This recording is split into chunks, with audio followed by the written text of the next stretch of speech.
É cor da banda, eu sei. É fio de navalha, ser trono e ser o rei.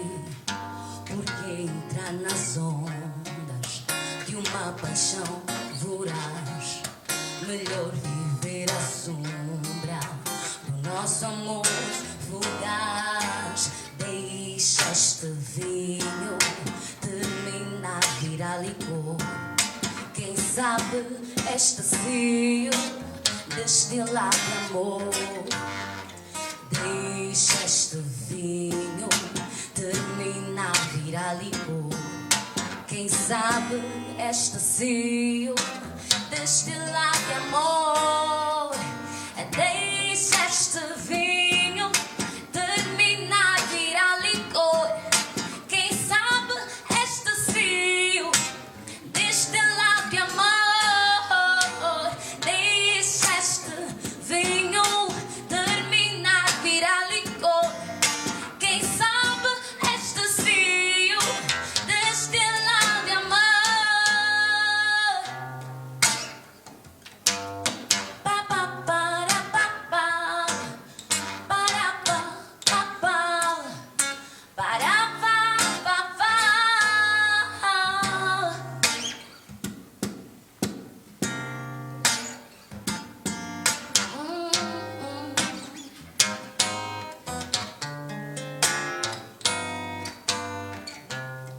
Meu amor da rua 11, meu amor da rua 11, meu amor da rua 11. Tantas juras nós trocamos, tantas promessas fizemos, tantos beijos nós trocamos. E agora tudo acabou, terminou nosso romance.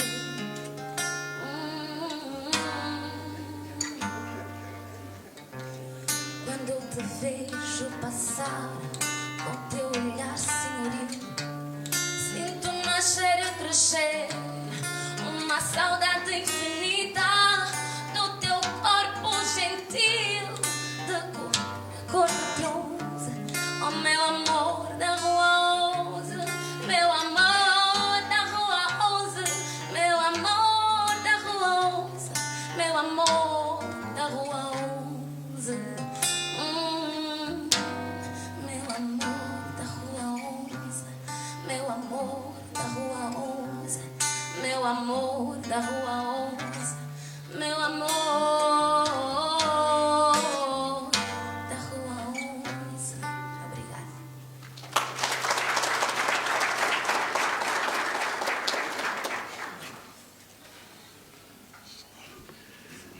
Podemos voltar ao relógio 24 horas antes, não é? Com esta brilhante atuação da jovem Edna André.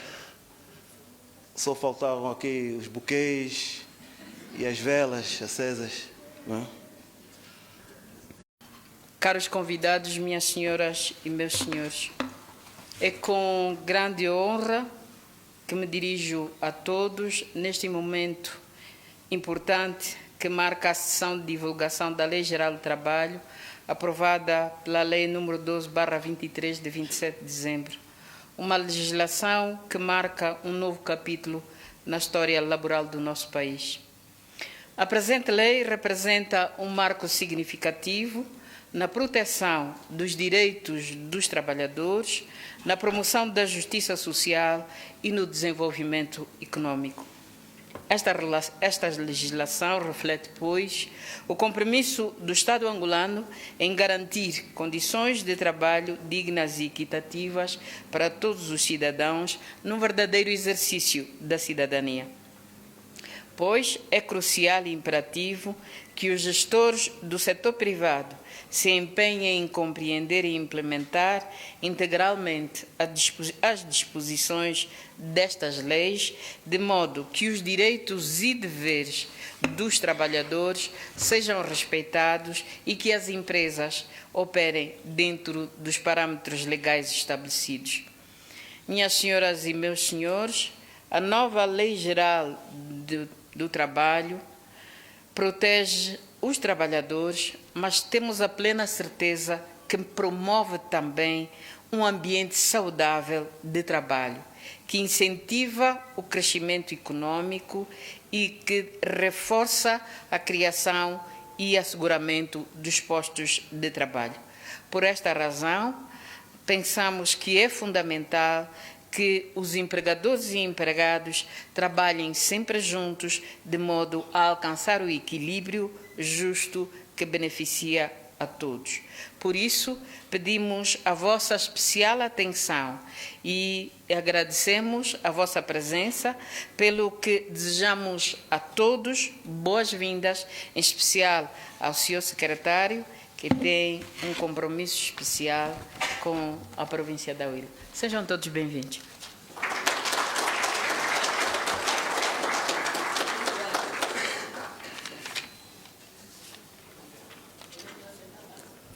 Lei Geral do Trabalho. A próxima intervenção está reservada para a instituição que promove este evento. Quero, desde já, também saudar o Sr. Vice-Governador Provincial da Huila, Engenheiro Hélio, que é também um funcionário público. Está aqui presente também para ver e saber tudo à volta do tema, a Lei Geral do Trabalho. Sr. Secretário de Estado, a palavra é sua neste evento.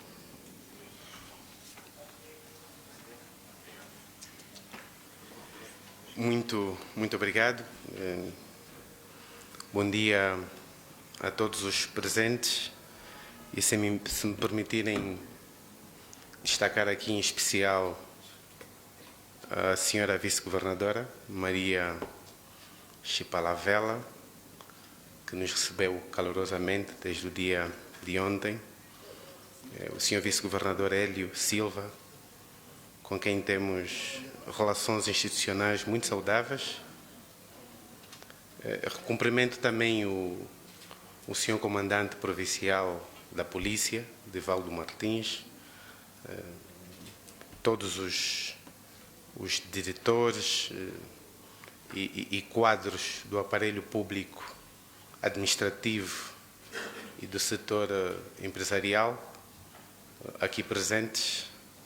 Para nós é uma grande oportunidade nos dirigirmos a esta tão seleta audiência para, em breves minutos, passarmos aqui as explicações das razões que estiveram na base da alteração da Lei 715 e da consequente aprovação da Lei 1223, cuja entrada em vigor está agora marcada para o final do mês de março. Vamos fazer de forma muito abreviada, até porque nos momentos subsequentes teremos seminários mais incisivos. Tivemos aqui a possibilidade de mobilizar formadores dos mais diversos estratos sociais e profissionais, aos quais também nós agradecemos por prontamente acederem em colaborar conosco, e aqui em especial o colendo juiz desembargador da comarca de Benguela, Osvaldo Loacuto Estevão, a nossa camarada Filomena, camarada Maria, que é membro da UNTA, Confederação Sindical, que também vai fazer parte dos formadores, e, como não podia deixar de ser, os nossos quadros à prata da casa. E para esta sessão trouxemos pelo menos 4 formadores. Tal como foi referido aqui pelo mestre de cerimônias, esta é a primeira sessão depois do pontapé de saída que foi realizado na província de Luanda, e não foi por acaso que nós escolhemos a Huila pela sua importância demográfica, pelo peso que representa a nível das transações comerciais, pela tradição académica que tem e todas as outras razões que não adianta aqui citar, a Willa foi certamente uma das nossas prioridades. Portanto, estamos ávidos em partilhar convosco as novidades, mas mais do que isto, em ouvir as vossas inquietações, recomendações e dúvidas em relação a esse instrumento que a todos nós interessa e a todos nós deve mobilizar. 4 ou 5 notas breves para explicar as motivações que estiveram na base da alteração da Lei Geral do Trabalho. E a primeira tem que ver com o dilema que nos vínhamos confrontando nos últimos anos sobre a necessidade de equilibrar os interesses dos trabalhadores que reclamavam por maior estabilidade a nível da própria relação laboral, mas também sem descurar os interesses dos empregadores que legitimamente reclamam por maior flexibilidade na mobilização da mão de obra, na circulação desta mão de obra, nos eventuais despedimentos e indemnizações. Então, foi necessário, em primeiro lugar, assegurar que a balança pudesse estar o mais equilibrada possível. Dali que tenhamos olhado para a matriz do contrato de trabalho por tempo indeterminado e voltamos a introduzir esta matriz como sendo a base. Por outras palavras, estamos aqui a dizer que, com a entrada em vigor da Lei 1223, o contrato de trabalho por tempo indeterminado passará a ser a regra. O que não pressupõe dizer que não tenhamos possibilidades de fazer contratos de trabalho por tempo determinado. Continuará a ser possível, todavia, em condições mais apertadas, portanto, de forma justificada e com prazos mais reduzidos. Ao abrigo da Lei 715, em teoria, era possível manter uma situação de precariedade por pelo menos 10 anos, portanto, era possível fazer-se renovações sucessivas de contratos de trabalho por tempo determinado até ao limite de 10 anos. Na atual lei, temos um limite base de 3 anos, com a possibilidade de extensão para mais 2 anos. Portanto, em rigor, o prazo máximo em que seja admissível a renovação de contratos de trabalho por tempo determinado passou para 5 anos ou 60 meses, se preferirem.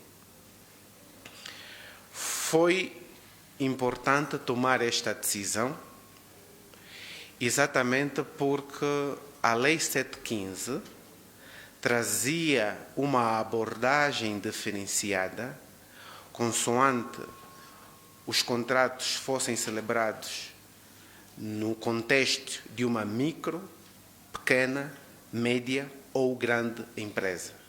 Explicando-nos melhor,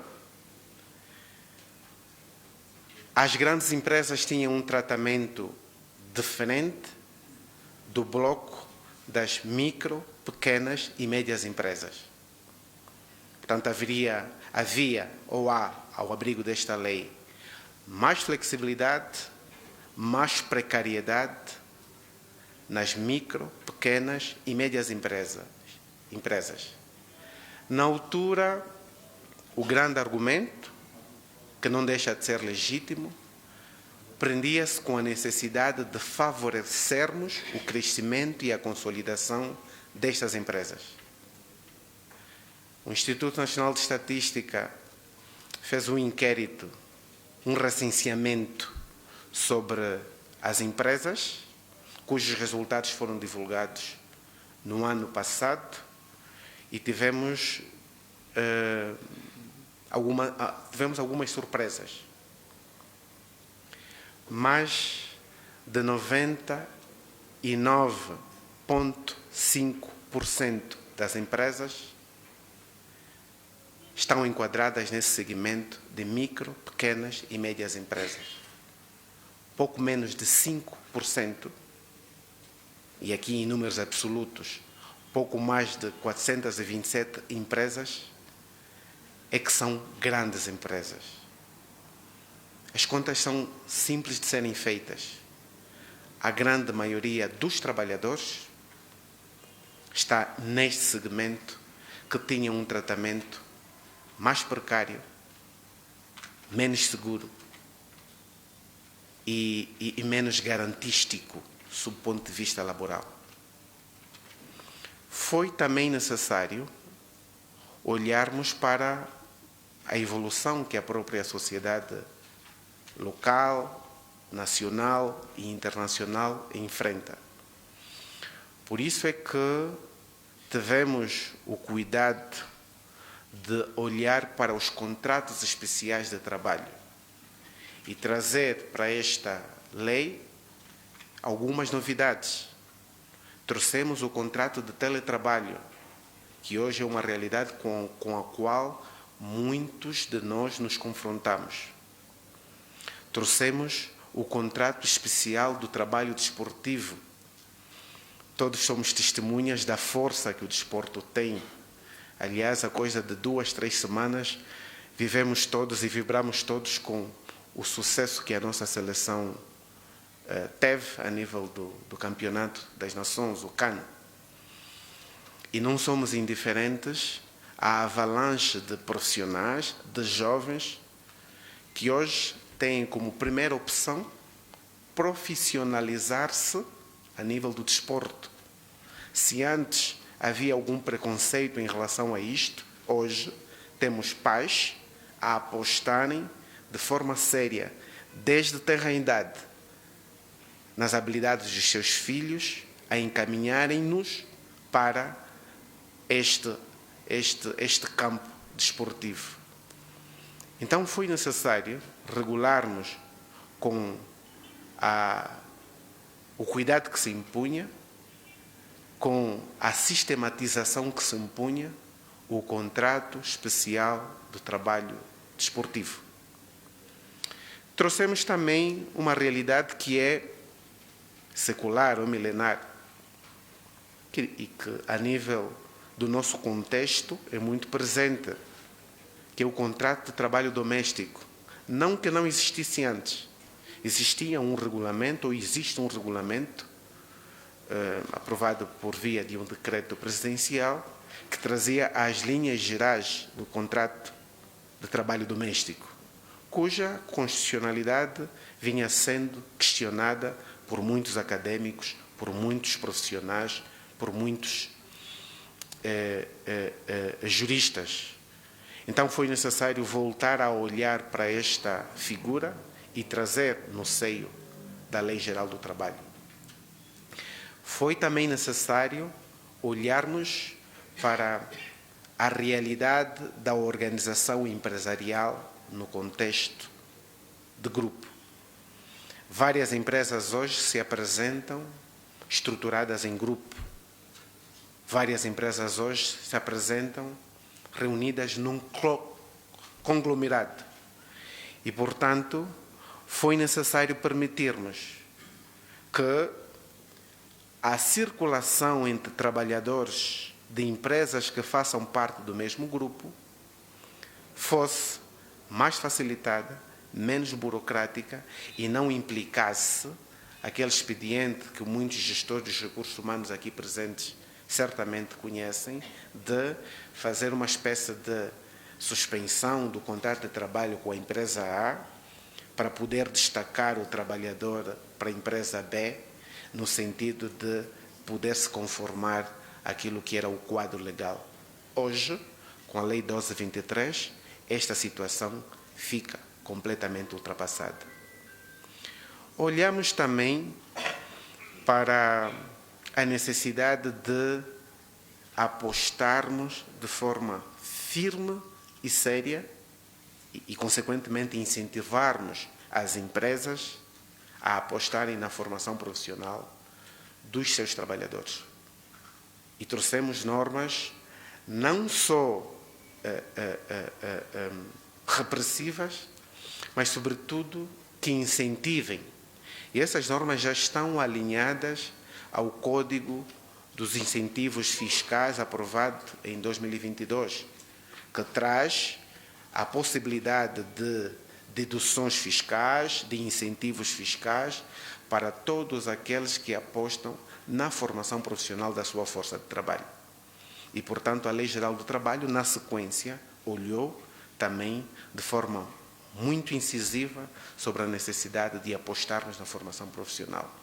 A par disso, trouxemos, com a coragem e a frontalidade que se impunha, o Estatuto do Trabalhador Estudante, que vinha merecendo um tratamento titubeante, um tratamento pouco consistente, mas fruto da nossa realidade social, fruto da nossa realidade política, muitos, não obstante estarem já no mercado de trabalho, estão em simultâneo a tentar crescer a nível acadêmico e a tentar melhorar a sua performance acadêmica.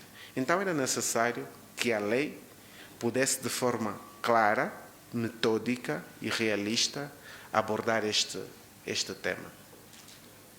Olhamos, como não podia deixar de ser, para aquele que é um dos momentos mais delicados de uma relação laboral, o momento dos processos disciplinares, o momento que pode culminar com a extinção da relação laboral.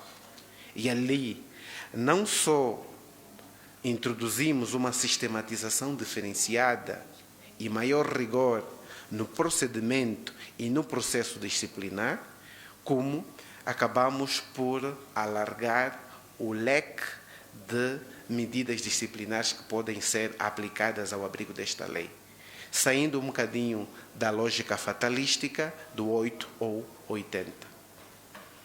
Mais do que isso, excelências, só para terminar, tivemos o cuidado de trazer para o centro desta lei o catálogo de direitos de personalidade, quer dos trabalhadores como das entidades empregadoras. Os conflitos laborais hoje têm uma configuração diferente. O tema sobre a privacidade do trabalhador e do empregador, o tema sobre o respeito pela liberdade de expressão do trabalhador e do empregador, o tema sobre a proteção de dados pessoais dos trabalhadores e do empregador, hoje encontram-se no centro da conflitualidade laboral. E, para lá da arquitetura constitucional, nós tínhamos de trazer para esse instrumento, para esta legislação, de forma ordinária, o catálogo de direitos de personalidade. Muitas mais novidades existem, não quero me substituir aos formadores, muito menos ousar fazer aqui um arrolamento exaustivo das novidades que esta lei traz. Cabia-nos fazer apenas este enquadramento mais político para que esta audiência e aquela que nos assiste por intermédio das plataformas digitais pudesse perceber as motivações que tiveram na base da aprovação da Lei 1223. Uma palavra final, em nome do Ministério da Administração Pública, Trabalho e Segurança Social, na pessoa da senhora Ministra Teresa Dias, uma palavra especial de agradecimento ao Governo Provincial da Huila por nos ter acolhido, por nos ter dado todo o apoio institucional para que este evento fosse possível, mas também aos nossos parceiros sociais que caminharam conosco desde a primeira hora. E quando nós dizemos desde a primeira hora, estamos mesmo a ser realistas, porque o anteprojeto da Lei Geral do Trabalho não foi uma criação exclusiva do Executivo. Contou com a intervenção muito ativa dos sindicatos. Essa senhora que está ali presente, a senhora Fernanda, foi uma das indicadas pela UNTA para nos ajudar a esboçar e a trazer essa experiência prática que só os sindicatos têm. Contou com a intervenção dos patrões, contou com a intervenção de magistrados, e esse senhor que está aqui presente, o juiz desembargador, foi um dos que nos ajudou. Contou com a intervenção de advogados, contou com a intervenção de académicos de universidades públicas e privadas. E por isso, não perdemos nenhuma ocasião para sublinhar isso. Primeiro, para transmitir o consenso que esteve em volta deste instrumento, mas depois, para de forma penhorada, manifestar aqui os nossos agradecimentos por esta colaboração e por este apoio. Muito obrigado, e com estas palavras nós damos o pontapé de saída deste seminário da província da Huila. Estamos juntos.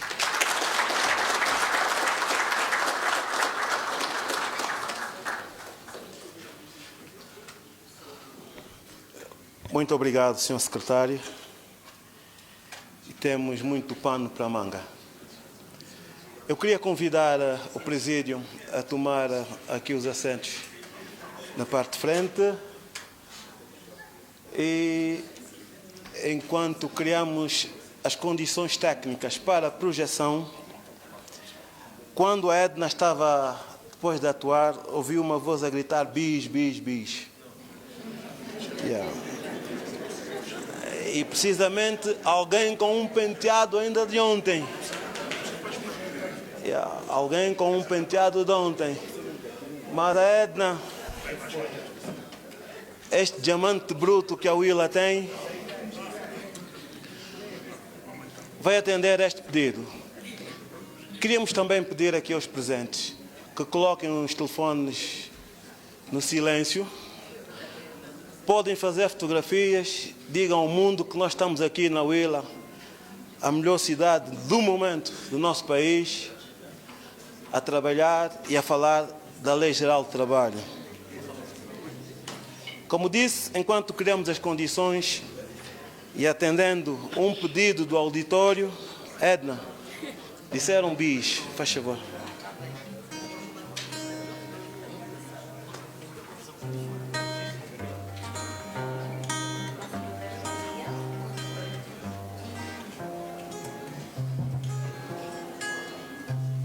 Mais uma vez, bom dia a todos.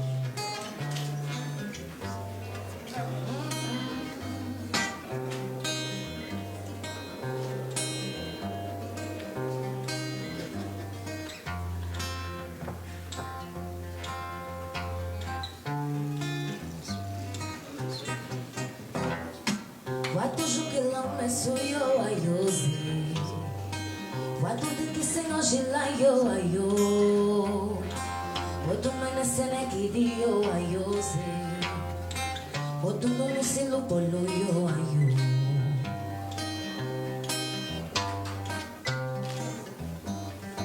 Watu jukilame suyo ayozi, watu dikise nojilayo ayo. Otumene sene kidiyo ayoze, otuno silo poluyo ayo. Tu di tiengo shikaye wa mam, semu watu dimu, watu dine mudiaye. Salu salu kya bangayo ni vontade, ishi etu diangola ya lo kwa maida, ya tatani mona, yo kumumula una. Tulanduke ngumaya songolo, semu watu dimu, watu dine mudiaye. Salu salu kya bangayo ni vontade, ishi etu diangola ya lo kwa maida, ya tatani mona, yo kumumula ula. Tulanduke ngumaya songolo, tulanduke ngumaya songolo,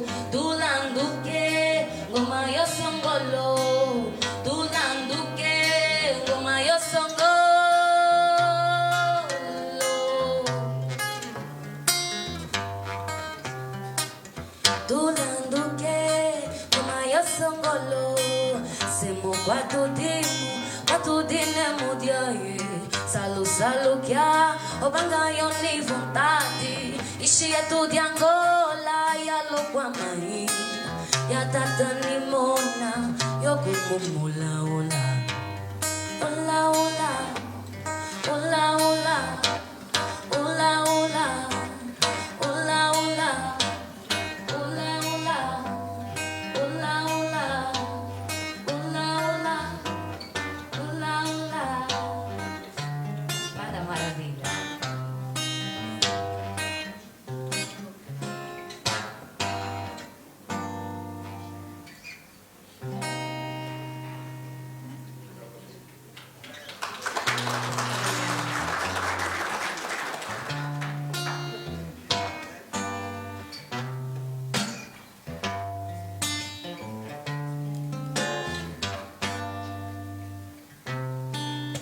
Algo que não gola fa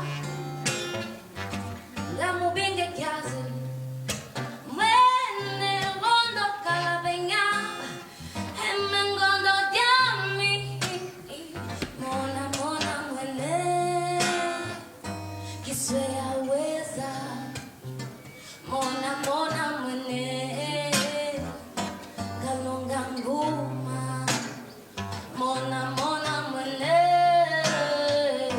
Kiswe aweza Mona mwene Kalonga nguma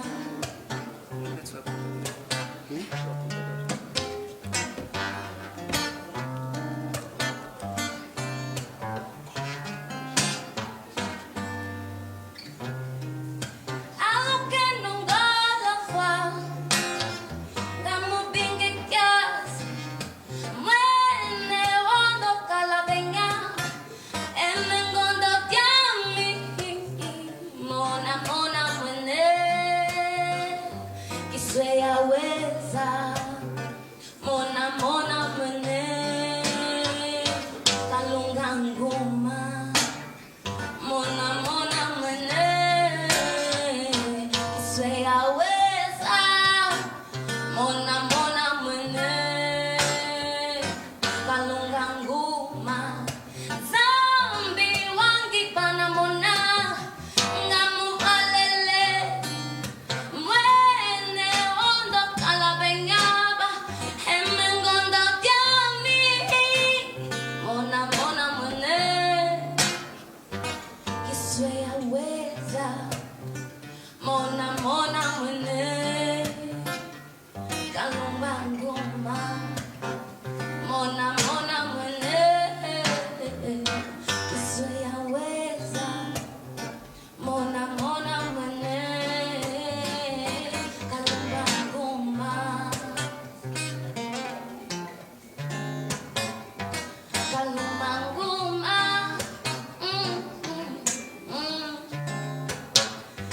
Kiswe yaweza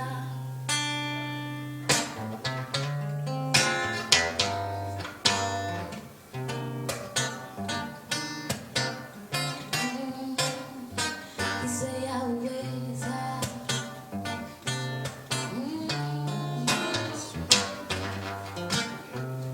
Vandala kupala voyuwe Vandala kupala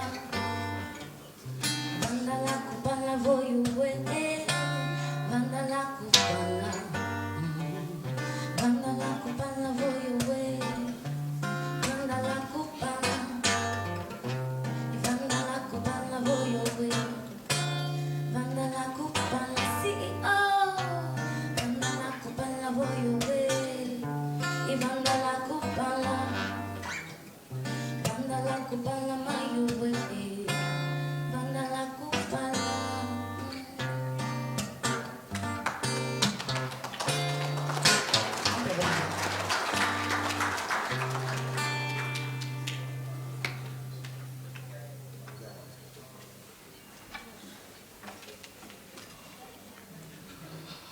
Obrigado, Edna.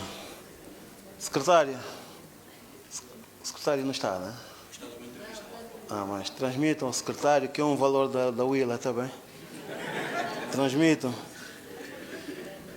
Este último tema que ela interpretou, a música original, é quem toca a bateria. E o diretor provincial da cultura é o baixista. Yeah. Prontos, vamos então entrar diretamente ao assunto. O senhor secretário já esteve aqui a picar, entre aspas. Vi muitos de vocês a tomarem nota e que certamente vão dar contribuições e também questionar, naturalmente.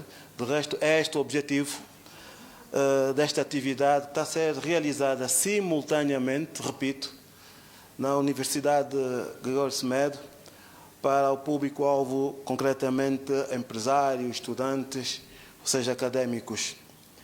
Então, o passo seguinte para a primeira apresentação, eu queria convidar o Dr. Kenjika, faz favor, vai dirigir os momentos que seguem de acordo com o nosso programa. Bom dia, doutor. Bem-vindo uma vez mais ao banco. Muito obrigado. Bom dia, excelências, bom dia a todos. Portanto, considerem todo o protocolo observado, com a vossa permissão, porque o tempo também já vai adiantado.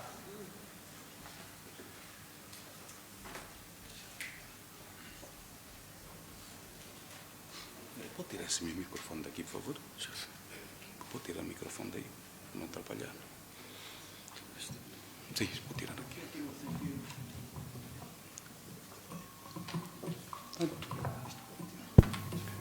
Lei Geral do Trabalho. Já nos questionaram, mas por que tanto alarido? Está bem, obrigado. Por que tanto alarido? Todos os dias aprovam-se leis. E por que é que não fizemos o mesmo processo de divulgação, tal como tem sido feito com as outras leis? A verdade é que a Lei Geral do Trabalho não é uma lei qualquer, por isso é que é geral. Primeiro é geral porque ela em si congrega um conjunto de legislações que também, além de serem nacionais, são também recomendações e convenções da OIT que estão agregadas numa só. Por isso é que se diz lei geral, não é uma lei como outras. É uma lei que congrega várias leis dentro de uma só. Portanto, daí a questão da lei geral.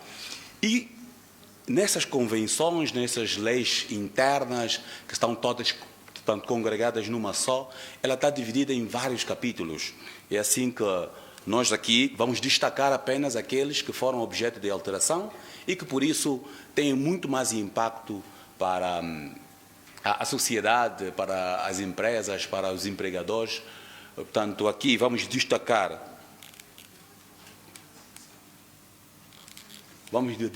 muito mais as questões ligadas ao âmbito de aplicação, que é sempre uma matéria muito controversa. A quem se aplica a Lei Geral do Trabalho? Está aqui muitos quadros séniores da administração pública, funcionários públicos propriamente dito. Aplica-se a eles, não aplica-se às embaixadas, aos embaixadores, aplica-se. Está bastante audível. Julgo que estou a ser ouvido. Portanto, sem formalismos, quando haver alguma dúvida, uma pergunta, esteja à vontade, basta levantar as mãos para que a gente saia daqui. Não precisando o ato formal, é mesmo uma sessão também de esclarecimento. Portanto, não vamos fazer uma sessão de perguntas e respostas.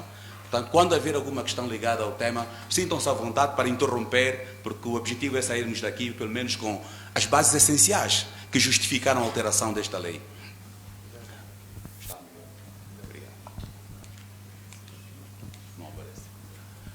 Então, estava a falar do âmbito do estabelecimento da relação jurídica laboral, a Constituição, a modificação, os contratos especiais, direitos e deveres do empregador e do trabalhador, disciplina laboral, segurança, saúde e higiene no trabalho, remuneração e outros direitos econômicos, modificação da relação jurídica, suspensão e relação. Claro que não vamos apresentar todos no mesmo dia, porque a lei é muito extensa, a lei tem 319 artigos e, por isso, vamos nos cingir apenas naquelas que foram as principais inovações e medidas de reformas implementadas.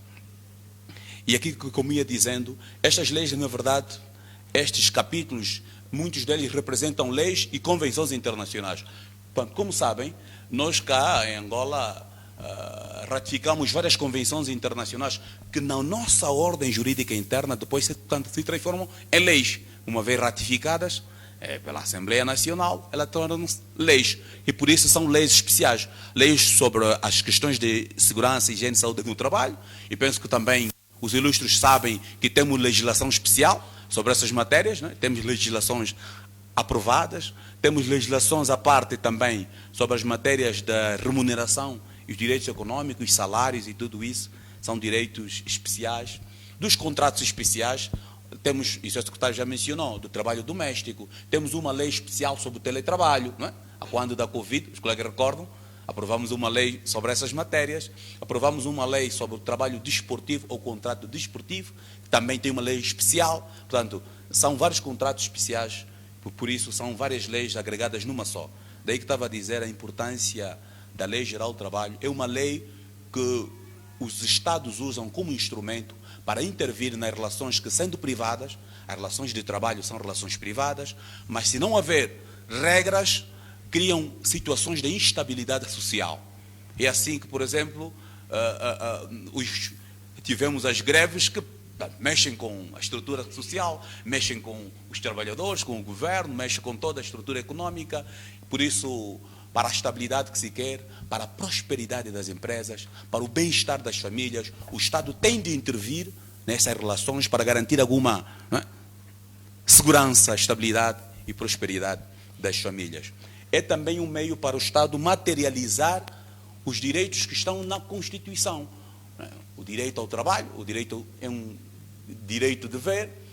E como é que o Estado vai materializar o direito ao bem-estar e tudo isso? Através destes instrumentos. Daí que estava a referir, e reitero, que a Lei Geral do Trabalho não é uma lei qualquer, por isso carece de muita atenção. Daí esse programa todo de divulgação e a atenção que se fez, ou seja, o cuidado que se teve na sua elaboração, revisão, ter que envolver outros players, porque na verdade o Estado não é detentor sozinho das regras. O Estado, na Lei Geral do Trabalho, intervém como regulador, ao contrário, por exemplo, nas relações de direito público, como na função pública, em que o Estado é empregador. Aqui o Estado é só árbitro, tem outros players, tem outros intervenientes, os próprios trabalhadores, organizados em sindicatos, em associações profissionais, em ordens profissionais, os empregadores, né, as empresas que também estão organizadas em associações empresariais,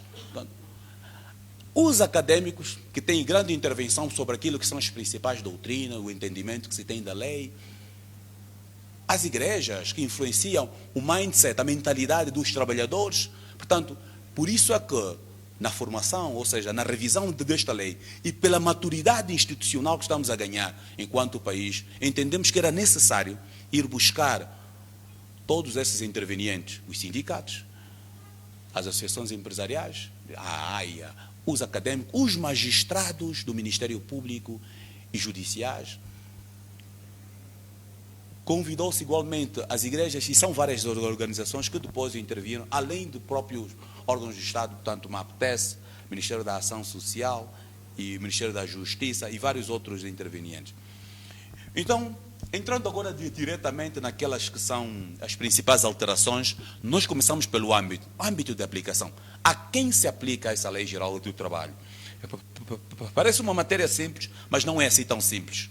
No dia a dia, a nossa inspeção do trabalho tem questões muito complexas por resolver, que o Estado deve de intervir. Primeiro, no âmbito subjetivo. O apontador está funcionando? Ela não funciona aí. Portanto, primeiro, o âmbito subjetivo. A quem se aplica? E os contratos celebrados por pessoas singulares e empresas públicas, privadas, mistas, cooperativas, organizações sociais, organizações internacionais e até as representações diplomáticas e consulares. Isso, bom, naturalmente, a Lei Geral do Trabalho, ela incide sobre as pessoas particulares, as empresas privadas, mistas, e aqui as organizações internacionais também, Aqui para esclarecer que as organizações internacionais e as representações diplomáticas e consulares, estamos a nos referir às próprias entidades. Não se aplica ao embaixador, ao diplomata propriamente dito, aquele que tem passaporte vermelho, que é o abrigo das convenções de Viena sobre relações diplomáticas e consulares entre os Estados, está lá. Mas os trabalhadores nacionais ou estrangeiros, vamos ver um pouco mais à frente, contratados em território nacional, a eles aplica-se. E estamos a esclarecer isso porque houve conflitos entre os Estados, por exemplo, embaixada que contrata aqui um seu nacional para prestar serviço como contratado na embaixada, sem passaporte diplomático. Ele é contratado aqui, havendo um conflito. Quem vai resolver esse conflito laboral? Aonde vai se queixar, como se dizem os tantos cidadãos? A embaixada, ao país de origem, ao Estado angolano. Portanto, aqui ficou esclarecido que aplica-se não aos embaixadores, não aos diplomatas, propriamente dito, aqueles que, ao abrigo da Convenção de Viana, são acreditados pelo MIREX, mas aplica-se a todos os trabalhadores contratados em território nacional, mesmo quando sejam originários dos seus países. E aqui, a título de exemplo, que não é em confidência nenhuma, tivemos um conflito complexo entre um cidadão marroquino, residente em Angola, que foi contratado e trabalhava na Embaixada do Marrocos, em Angola.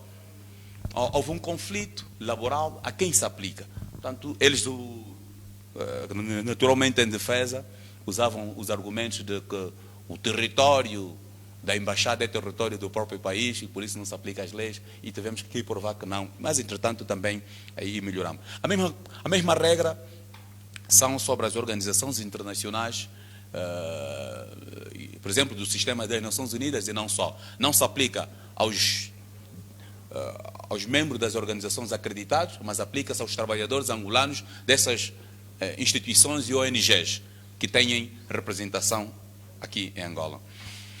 Outra questão também a quem se aplica é o contrato de trabalho celebrado no estrangeiro por nacionais ou estrangeiros residentes contratados no país ao serviço de empregadores nacionais, sem prejuízo das disposições mais favoráveis para o trabalhador das regras de ordem pública local de execução do contrato. Quer dizer o quê? Que o angolano que é contratado em Portugal para trabalhar na nossa embaixada, num dos consulados em Portugal, a ele aplica-se a lei angolana. Não sei se estão a fazer entender. Os contratos foram celebrados no estrangeiro, para um cidadão angolano prestar serviço à nossa embaixada, mas não na condição de diplomata, na condição de trabalhador normal. Portanto, a ele aplica-se a lei geral do trabalho. Se haver lá um conflito com um angolano que trabalha na embaixada no Brasil, ou no consulado em Rio de Janeiro, em São Paulo, é a nossa IGT, é as nossas regras que vai se aplicar. Dúvidas, colegas? Dúvidas? Vosso silêncio denota que não, e por isso vamos avançar. Sim, faz favor. Portanto, no nosso protocolo, não temos microfone, por favor?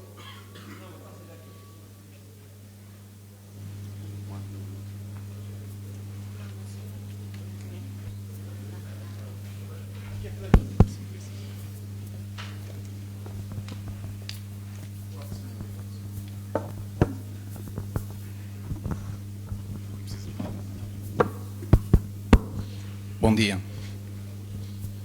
Eu só tenho uma dúvida em relação a esse ponto. Por favor, E se esse cidadão nacional, no país onde está, tiver que sujeitar a lei do país onde está? Não há conflito?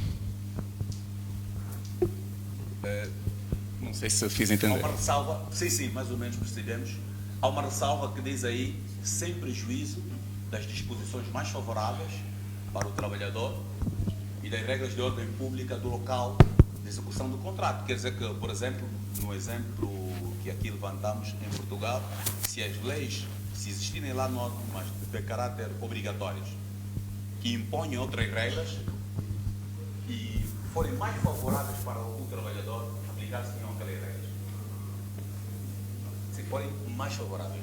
O direito do trabalho tem essa característica.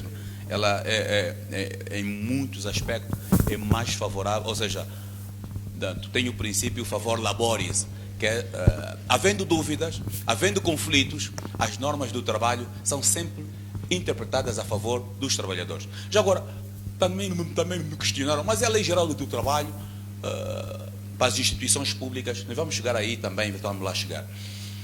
Outra questão, a quem se aplica, também aplica-se supletivamente aos contratos de trabalho que se pretende executar em Angola, celebrado entre estrangeiros não residentes e empresas nacionais ou estrangeiras que tenham aqui residência. Os expatriados, estamos a falar dos expatriados, cidadãos que vêm exercer atividade laboral em Angola.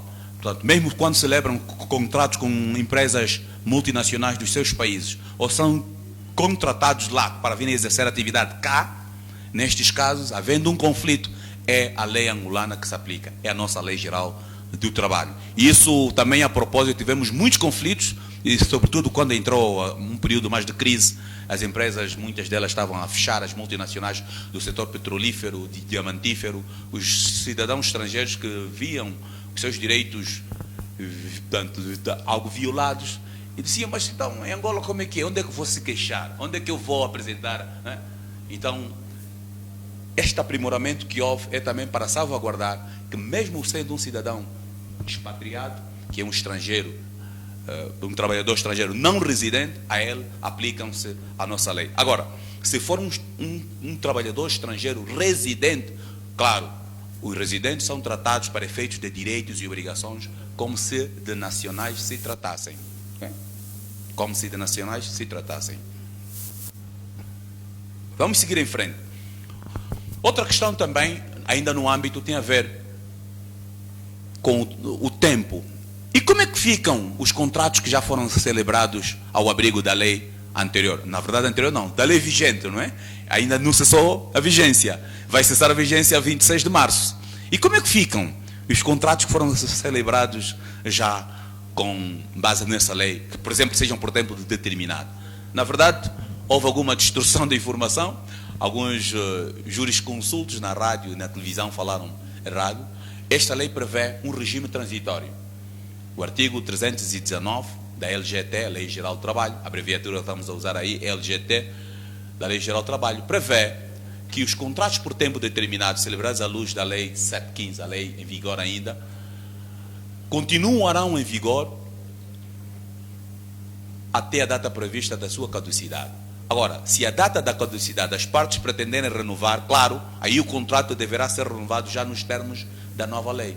Isto quer dizer o quê? Que um trabalhador que, por exemplo, agora, a 15 de fevereiro, celebrar um contrato por tempo determinado, mesmo depois de 26 de março, o contrato continuará por tempo determinado. Não se converte, não se consolida já para ser um contrato por tempo indeterminado, não obstante a regra ter mudado.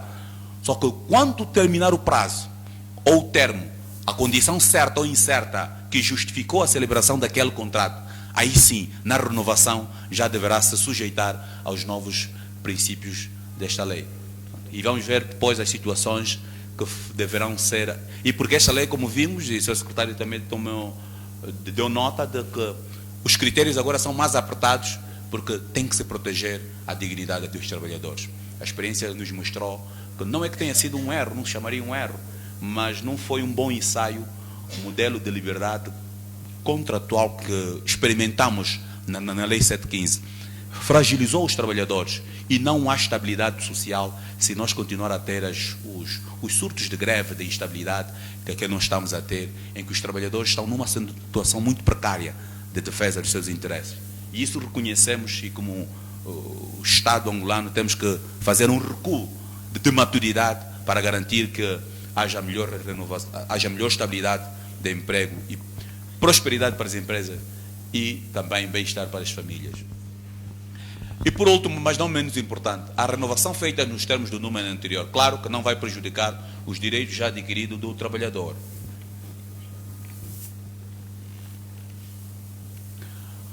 A quem não se aplica essas leis? Claro, já falamos um pouquinho, aos funcionários públicos. Estou a ver aqui muitos líderes e quadros séniores, técnicos responsáveis da função pública. A quem não se aplica? Aos funcionários públicos. A Lei Geral do Trabalho não se aplica aos funcionários públicos. E por que convidamos aqui a nata de quadros da função pública?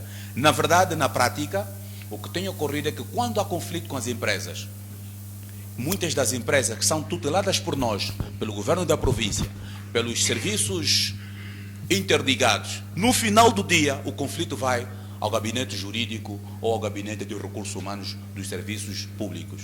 E agora estamos a ver que situações muito complexas, por exemplo, com muitas das empresas que o Estado recuperou. São empresas de caráter, portanto, muito de natureza privada, com um modus operandi muito divergente, ou pelo menos diferente daquilo que estamos habituados. E os gabinetes jurídicos têm tido muitas dúvidas e perguntas. Os recursos humanos, igualmente. Portanto, por isso é que nós convidamos para aqui, para neste formato, ainda mais de overview, né, de uma vista por cima, ver afinal quais são as principais inovações, para que no dia a dia, quando os problemas chegarem às nossas administrações municipais, quando os problemas chegarem aos nossos gabinetes jurídicos, recursos humanos, enfim, aos órgãos do Estado, da administração pública, nós poder ter uma visão genérica de como vamos resolver esse tipo de conflitos. Então, essa é a principal ideia. No final do dia, o Estado, as entidades públicas e os colegas sabem do que estou a falar, têm que resolver, mesmo sendo conflitos que não, ou seja, que a lei exclui os serviços públicos. A questão dos contratos, dos trabalhadores que estão em regime de contrato nas administrações municipais, nos governos provinciais, nos serviços de fiscalização, são questões de natureza do direito de trabalho, que no final do dia, os colegas sabem do que estou a falar, caem para a administração. E vamos continuar a ter este tipo de situações. Por isso, é muito importante que os quadros da administração pública, no final do dia, estejam preparados para lidar com essas matérias. Portanto, essa lei não se aplica, em regra, para os funcionários públicos, né? Quer sejam da administração direta, da administração indireta do Estado, quer seja das autarquias, dos institutos públicos. Esta lei não se aplica diretamente. Portanto, estão excluídos da sua aplicação. Isto está no artigo 2º. A quem não se aplica também? Já falamos, não se aplica aos diplomatas ou funcionários das organizações internacionais acreditados em Angola ao abrigo das convenções de Viena. As convenções de Viena sobre relações diplomáticas e consulares entre os Estados exclui, como sabem, esses trabalhadores quando vêm dessas ONGs, estamos aqui, do PNUD, da OIT, da OIM, da OMS, enfim, essas organizações, quando chegam em Angola, elas são acreditadas junto do nosso MIREX, do nosso Ministério das Relações Exteriores. Portanto, elas têm um outro tratamento e usam passaporte vermelho, e estão, por isso, sujeitos a um conjunto de regras internacionais e de proteção especial. É por isso que temos uma polícia especial que trata e cuida das embaixadas e das entidades diplomáticas. Os colegas sabem, não é? A razão de ser é que a Convenção de Viena põe essas regras. Okay? A proteção desses quadros é especial. Não é em vão que as embaixadas, em qualquer parte do mundo, têm espaço específico de segurança onde devem estar implementadas. Para quando há uma situação, são os primeiros a ser evacuados, porque as regras de Viena assim obrigam. Portanto, tem que ter um privilégio especial. Então, este não se aplica. Mas aos trabalhadores contratados para trabalharem em Angola, os chamados trabalhadores locais, a estes aplicam-se. Okay? Os conflitos. E, portanto, quando encerramos as embaixadas fora, e eu estive na comissão a representar uma APTES, um dos conflitos que tivemos foi exatamente essas questões, mesmo com angolanos, com os quais foram o chamado recrutamento local. Falo dos vários países onde encerramos as embaixadas, de Singapura, a África do Sul. Portanto, tínhamos que encontrar um mecanismo e ver qual é a lei mais favorável de lá ou de cá. E o Estado teve muitas vezes que indemnizar ao abrigo das leis estrangeiras, quando podia ser ao abrigo das leis nacionais. Portanto, porque não tínhamos essas regras. Hoje, mais esclarecido, portanto, a esses angolanos vai-se aplicar essas regras. A quem mais não se aplica essas regras da LGT, da Lei Geral do Trabalho? Aos conselhos da administração, portanto, aos membros dos conselhos da administração e gestão de empresas, consultores, atenção, sem vínculo de subordinação.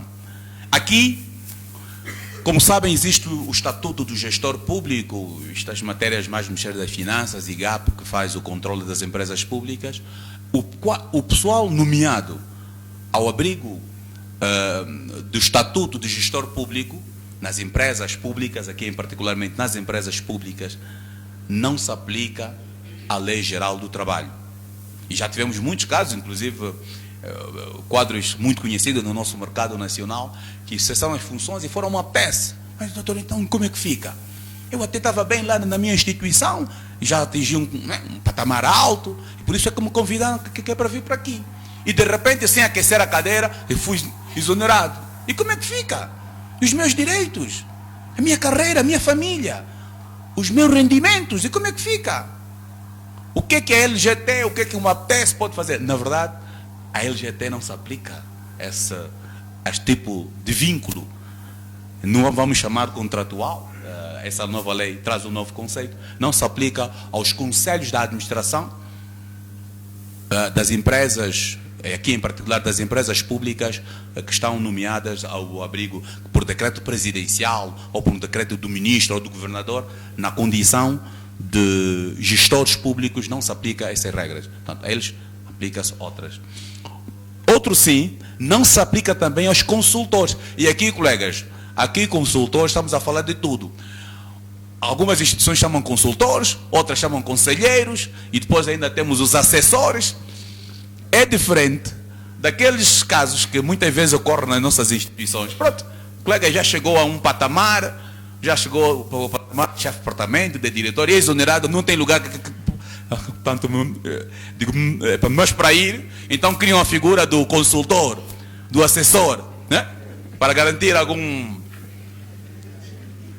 É diferente daqueles sem vínculo de subordinação. Os consultores, estamos aqui a dizer, são aqueles que não têm vínculo com a instituição, aqueles que prestam serviço em regime de home base, né? Na casa dele, ou é um prestador de serviço.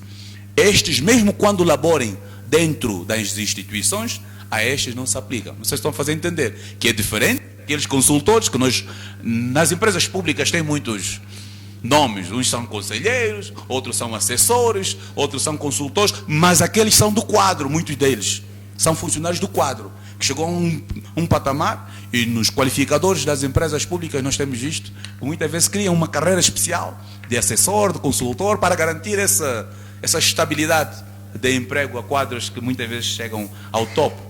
É diferente, aqueles são funcionários, é diferente destes que em regra vêm prestar serviço em regime de contrato de prestação de serviço, né? Não tem um contrato de trabalho, mesmo quando a gente os chama de consultor, assessor, e nos órgãos de defesa e segurança às vezes chamam conselheiros, né?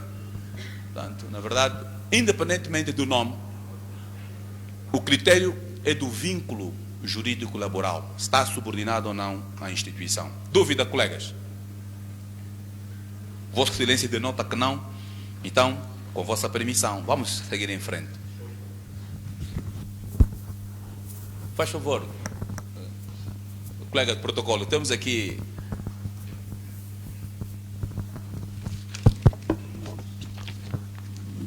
desculpa, bom dia. Não é que seja tal como dúvida, mas o que eu quero trazer aqui é uma questão relacionada a este âmbito da aplicação da lei. Comparando, aqui dizendo que não se aplica aos funcionários públicos, com certeza que é assim que isto funciona, mas eu quero aqui trazer um assunto que talvez devia despertar também a atenção a quem de direito, que é a questão ligada à área aos funcionários públicos. Portanto, temos a lei 22, a lei 26, aliás, 26/22 de 22 de agosto, que está ligado às empresas públicas, aos funcionários públicos, senhor. Mas que eu vejo, não principalmente no âmbito de aplicação de sanções, ela não nos traz os subsídios, os elementos objetivos com que nós temos que nos valer para poder aplicar uma determinada sanção. Então, às vezes precisamos de recorrer ao decreto 33/91. E olho para esse decreto também já com muitas insuficiências. Traz muitas insuficiências. Para quanto é termos um decreto que podia acompanhar a lei 26/22?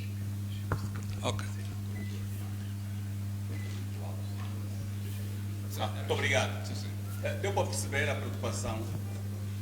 Prontos, Vamos chegar lá neste capítulo da disciplina laboral, vamos chegar, mas o 33, ou seja, o 26, 22, a lei de base da função pública, pronto, como sabemos, está excluído do âmbito da aplicação os funcionários públicos e a eles aplicam somente, ou seja, só se aplicam aos funcionários públicos. Mas o 2622, a lei de base, não revogou o 33, portanto, não revogou o decreto sobre o regime jurídico disciplinar dos funcionários públicos e agentes administrativos, não revogou. Nas matérias procedimentais, o 33 está em vigor. Por isso é que, se reparar no artigo 119, salvo erro, no final, fala aí que só revoga o que contraria, o que não contrariar permanece em vigor. E foi propositado, porque a lei de base é uma lei de base e ela deverá ser regulamentada. Mas no capítulo disciplinar ela já trouxe um conjunto de leques, ou seja, já trouxe um leque de infrações, de medidas disciplinares a serem aplicadas, mas os procedimentos continuarão a ser os que temos no 33 até que se perceba ou se faça essa revisão. Portanto, não há uma insuficiência ou um vazio no ordenamento jurídico. A mesma coisa é o Decreto-Lei 10, aquele sobre o regime jurídico das férias, faltas e licenças. Não está revogado na totalidade. Houve uma derogação parcial naquelas matérias que contrariam o 26, 22, a lei de base da função pública, mas nos procedimentos, recordam que lá não tem muitas normas de procedimento, por exemplo, interrupção das férias, adiamento das férias, e outras questões, mesmo quanto à autorização que um funcionário público precisa ou não, que é para gozar férias no exterior. Há matérias de procedimento administrativos no exercício do direito a férias, faltas e licenças, que continuaremos e devemos continuar a aplicar o 1094, ok? Nos procedimentos, e essa é a regra para todos os outros demais de decreto.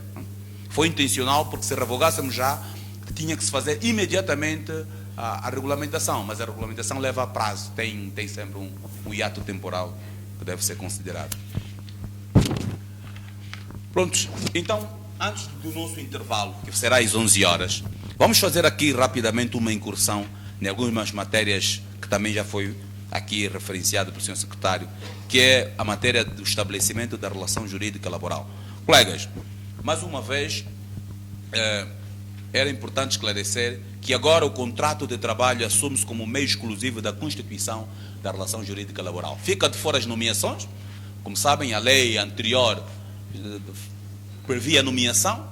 Fica de fora igualmente os contratos de promessa de trabalho, que na verdade, nos termos da Lei 15, havia a percepção, o número 2 da Lei 15, que aí espelhamos, dizia que a relação jurídica laboral constituía-se com a celebração do contrato de trabalho. Mas o número 2 dizia que, excepcionalmente, nos casos previstos na lei, a relação jurídica laboral podia ser constituída por nomeação. Esta nova lei diz que não, doravante, tão logo a entrar em vigor, o contrato de trabalho vai ser o único e exclusivo meio de constituição da relação jurídica laboral. Para os casos de nomeação, primeiro já vimos o âmbito daqueles que não se aplicam, não é? Exclusão, os conselhos da administração e tal, sujeitos à nomeação. Segundo, foi no regime dos contratos especiais introduzido o contrato de comissão de serviço. O contrato de comissão de serviço, portanto, vai suprir a esta lacuna que havia relativamente à nomeação. Outra questão tem a ver com os contratos de promessa de trabalho. Os contratos de promessa, em bom rigor, não são contratos de trabalho. É meramente um contrato de promessa. E celebra-se em regra para aqueles casos, para a obtenção de vistos de trabalho. Não é? Recordam quando estamos a recrutar, e muitos colegas aqui têm experiência de trabalhar em recursos humanos de empresas, quando há necessidade de recrutar um trabalhador estrangeiro, não residente, o que é que se faz? Celebra-se para a obtenção de visto.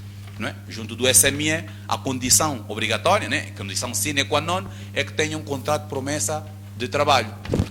Nestes casos, celebra-se com ele um contrato com esse trabalhador ou trabalhadora, um contrato de promessa de trabalho. A lei está a dizer que esse tipo de contrato, ok, é válido, mas é válido nos termos do direito civil. Se, por exemplo, a empresa não honrar, não é no Tribunal do Trabalho ou na IGT, na Inspeção Geral do Trabalho, onde o lesado deve recorrer.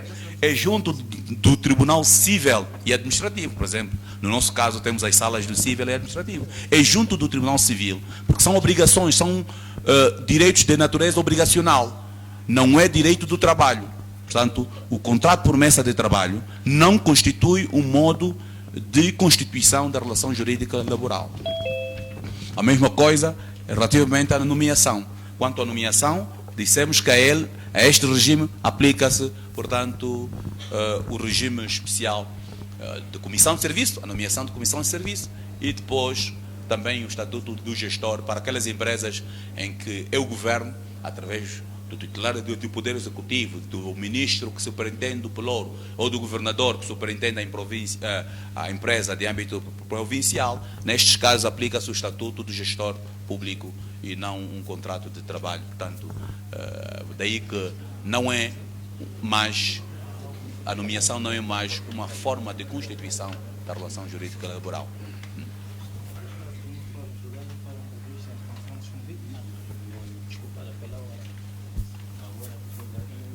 Formas do contrato.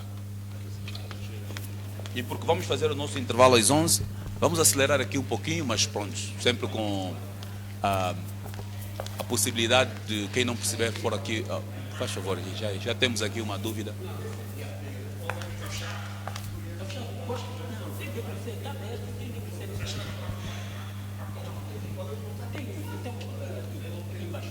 Não, continua a ser um contrato de promessa. Né?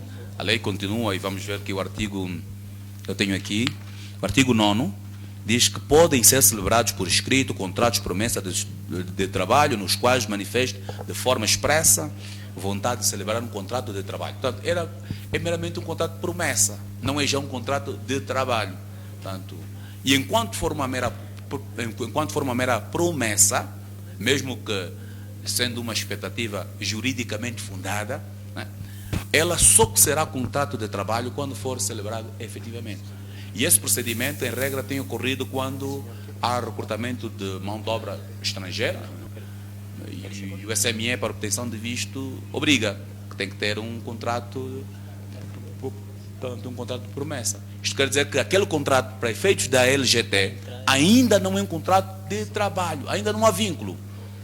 Se haver violação, tanto alguma violação de uma parte da empresa ou do trabalhador, tanto eles deverão, nos termos gerais do direito, quer dizer, deverão recorrer ao Tribunal Civil para resolver essas situações, não na inspeção do trabalho, porque não é uma relação jurídica, nem, por exemplo, no Tribunal do Trabalho. Doutor Osvaldo Lunda, tenha bondade. Okay. Obrigado. Ficou ainda uma dúvida por esclarecer, por favor. Imaginemos hipoteticamente que eu sou uma empresa, faço o contrato de promessa de trabalho, o expatriado consegue o visto e vem até Angola. Até aí, ok.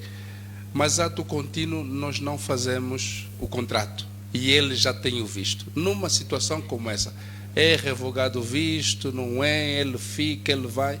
Qual é a situação em que se vai encontrar a pessoa em causa? Bom, na verdade, existe uma legislação especial sobre isso, né? Sobre as questões dos vistos, e nas matérias sobre visto de trabalho, a condição é que a empresa que solicita o visto é onde ele deve laborar. Né? A empresa que solicita visto a favor do trabalhador é a empresa onde, ab início, em regra, o trabalhador contratado no estrangeiro deve trabalhar. Ok, o que é que acontece se não for celebrado com ele, ou que se, efetivamente não começar a trabalhar? Isto, penso que é uma questão que pode sair fora do âmbito do direito do trabalho, torna-se uma questão migratória, já no âmbito do SME, porque ele veio com visto de trabalho para prestar trabalho, entretanto pode não estar a prestar trabalho naquela empresa ou na outra, e aqui parece-me ser uma questão mais migratória do que laboral. A princípio, como sabe, os contratos de trabalho celebrados com trabalhadores estrangeiros estão sujeitos a registro, né? E por isso que é um contrato especial, vamos ver mais à frente. E uma APTES faz o registro destes contratos nos centros de emprego, né? Penso que os colegas sabem, exatamente porque os estrangeiros têm que estar, né, cadastrado, registrado, para nós até ter uma noção das áreas que há mais necessidade de quadros, que estamos a fazer recurso à mão de obra estrangeira, que não é mau, Mas, entretanto, é preciso haver um equilíbrio. Portanto, fazemos esse registro no centro. Agora, não havendo uma prestação de serviço, por qualquer razão que seja, julgo que sai do âmbito do direito do trabalho e vai para as questões mais migratórias. Não sei se alguém podia dar também aqui um subsídio, né? O formador deste lado não é detentor de toda a sabedoria. Portanto, algum colega aqui que trabalha com essas matérias, eventualmente, podia dar. Nosso inspetor não está aí. A nossa inspetora também. Na verdade, havendo uma situação dessa, sai do âmbito do direito do trabalho. A empresa, inclusive, pode pedir o cancelamento de visto, mediante um processo junto do SME. Uma vez que ele já obteve o visto de trabalho pela empresa, porque é a empresa que deve fazer, inclusive, a tramitação do processo junto do consulado mais próximo do país de origem. Portanto, é a empresa que tem essa obrigação de fazer essa denúncia caso haja uma situação dessa natureza. E é aí onde ele deve prestar trabalho. Colegas, vamos fazer então o nosso intervalo para dar algum fôlego, beber uma água, esticar as pernas e voltamos aqui com outra energia para logo a seguir darmos seguimento aos passos seguintes. Podemos? Tá bem. Então, continuamos daqui a instante. Muito obrigado, até já.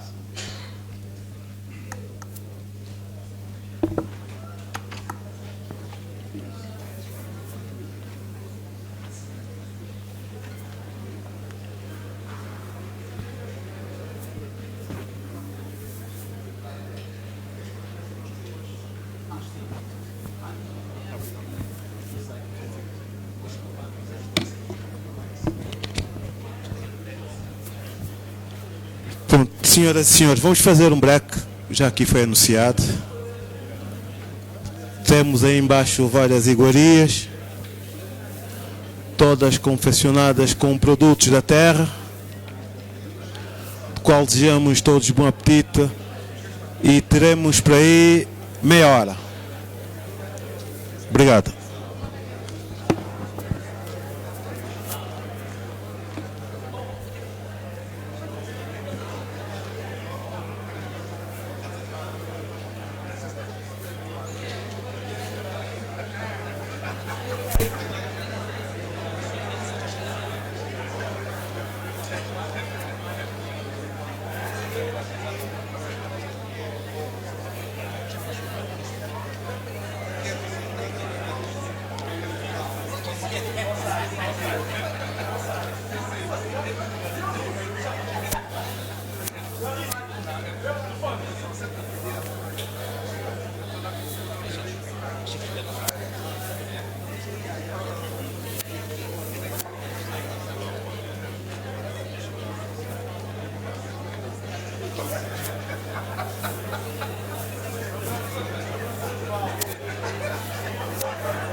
Vamos a